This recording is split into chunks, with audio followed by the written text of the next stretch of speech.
Dickau with the WCC Weekly Recap for Gonzaga Nation SI. Well, finally got some games played in the WCC this week, and there were some good ones. There were some clunkers, and there were also a blowout or two on the schedule. Looking forward to this week. This week we're somewhat getting back to normal. If you look at the upcoming schedule, which we'll talk about in a little bit, there's a game on Monday, USD and Pepperdine, and a game Wednesday, Santa Clara at Pacific, and then we start getting back to a normal Thursday, Saturday schedule. But some teams still have got to, I guess you could say, pick up the pieces and reschedule those postponed games. So BYU, the only team right now to have played two games. Everyone else is either has not played or they've played one game. So over the past week, a couple games to touch on is obviously this being Gonzaga Nation SI. We'll talk really quickly about Gonzaga. That first minute 51 is the best I've seen Gonzaga play this year. They jumped out on a 10-0 lead, and the crispness on the offensive end as far as moving the ball, sharing the ball, quick decisions was impressive. Defensively, they were climbing up into guys getting after them. It was just a really good effort coming back off of the Christmas break pause and then the COVID pause. So it was almost like back-to-back pauses for Gonzaga. So for them to come out with the energy, the attention to detail, and the crispness was impressive. So they won 117-83. As if you're a Gonzaga fan, you probably know. A lot of people I know were like, man, they gave up 83 points. Isn't that a lot? Well, yes and no. Yes, because it's 83 points. No, because the game was played at such a fast pace and a fast tempo. When you look at the points per possession breakdown, Gonzaga was off the charts. They were over 1.3 points per game. They're right around 1.21 on the season, which puts them number 2 in offensive efficiency on the year. Defensively, they were, I believe it was 0.84 points per possession, which is awesome, which is great. I would love to see more games played at that breakneck speed.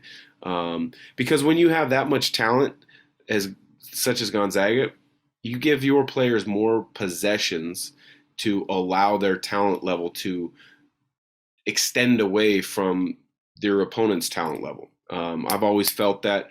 I think that was a great example because that game was over early, but Gonzaga continued to put the foot on the gas, and they played really well. Pepperdine did have a couple bright spots.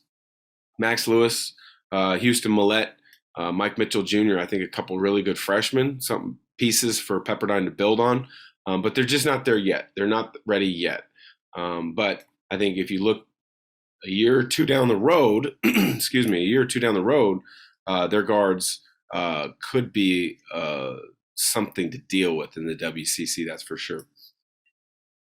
Other game to look at for the past weekend is San Francisco was able to beat the Toreros at home, 88-73. 3 really good performances from the Dons.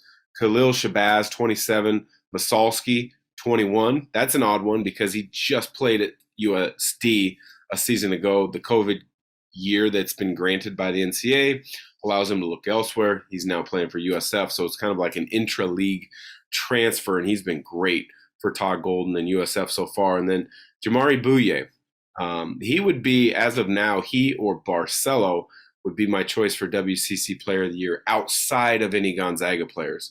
Bouye keeps his hot streak going with 19 points in that win.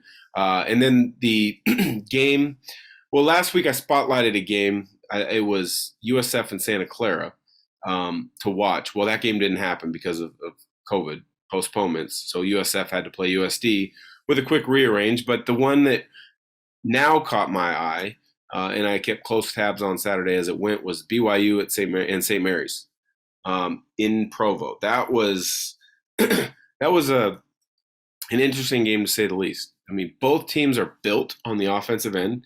BYU has played as fast as anybody under Dave Rose, and now with Mark Pope taking over, I believe in his 4th year, they still play very fast.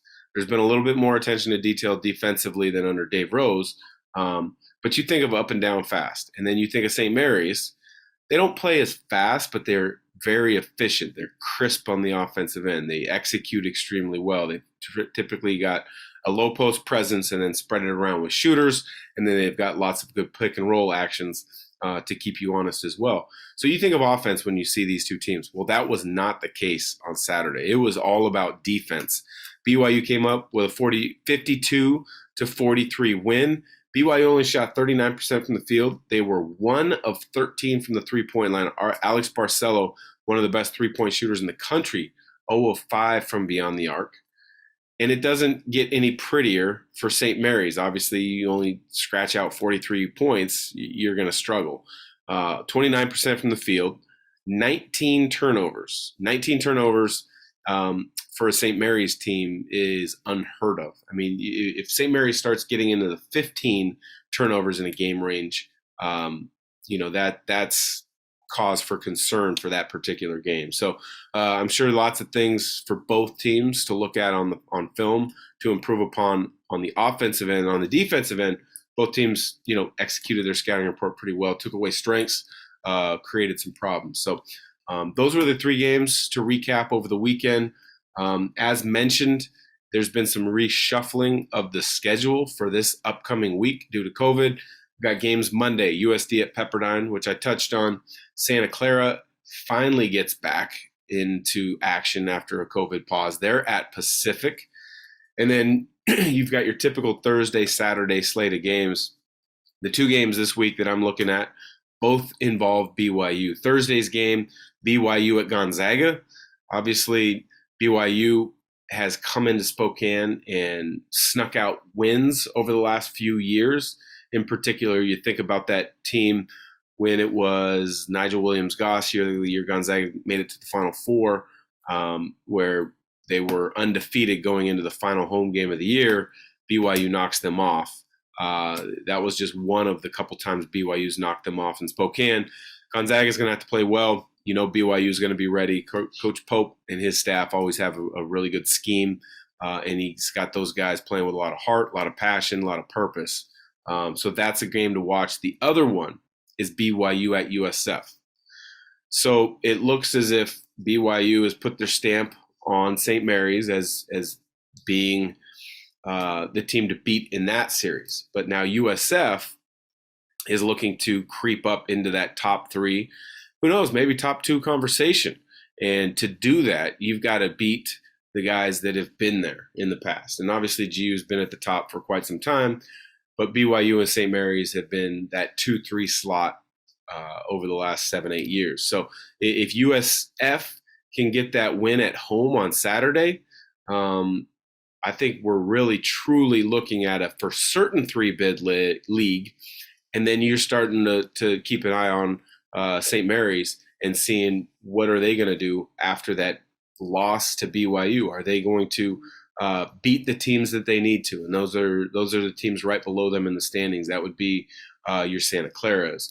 That would be Pepperdine. The games that you have to win on your schedule. You can't have any slip-ups this year if you're in that 3 and 4 slot, wanting to make it to the NCAA tournament as a potential at-large bid. So for the WCC Weekly Recap and Gonzaga Nation SI, we appreciate you checking us out. Go to all of the major social media channels, whether it be TikTok, Instagram, Facebook, or Twitter. You can find more information there. Look out for a couple more show podcasts with Adam Morris and I dropping this week. Once again, thanks for joining us, checking us out, and go Zags.